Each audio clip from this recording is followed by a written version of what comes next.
Bate Ili 3 Februari 1901. Di sebuah bukit di Bate Ili, Samalanga, 3 Februari 1901, Jenderal Johannes Benedictus van Hees tampak termangu diiringi dengan stafnya, melihat pertempuran dari jauh.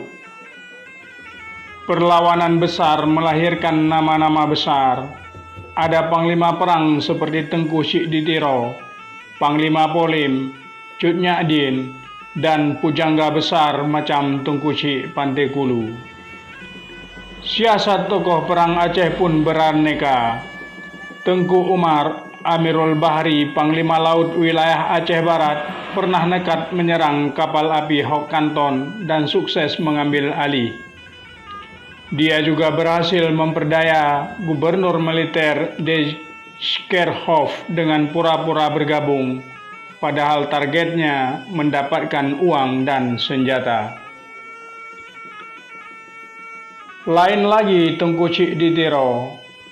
Pasukannya dari kampung-kampung heroik melancarkan pertempuran sampai Ilahi memanggilnya. Kerinduan ajal Cahid yang diyakini berbalas surga. Di belakangnya bayangan Tengku Sik Pantekulu, si penulis hikayat perang Sabil. Demi badan rebah terkapar, tunangan datang darah surga. Pangku kepala hapus darah, alhamdulillah ucap puja. Mati syahid, sakit tiada, sama seperti mengerut kuku. Jangan katakan mereka mati, mujahid abid hidup selalu. Dibandingkan dengan kawasan Nusantara lain, para pejuang Aceh sudah berbekal senjata. Mereka akrab dengan senapan laras panjang selain rencong dan klewang. Sejak kedatangan Belanda, mereka mencium gelagat ambisi kolonial itu.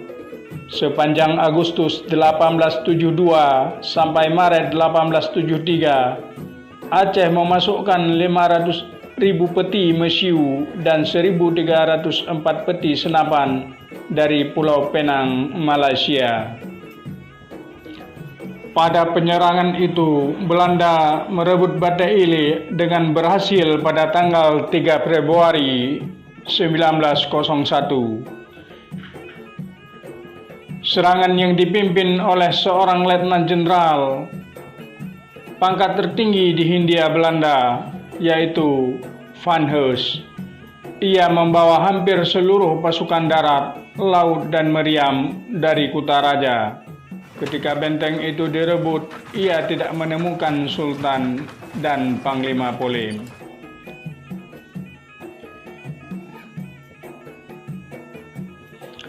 Bate Ili yang dipertahankan gigih oleh pihak Aceh membuat sampai pimpinan penyerbuan yang dipegang langsung oleh Van Hees. Benteng ini sampai 3 kali diserbu.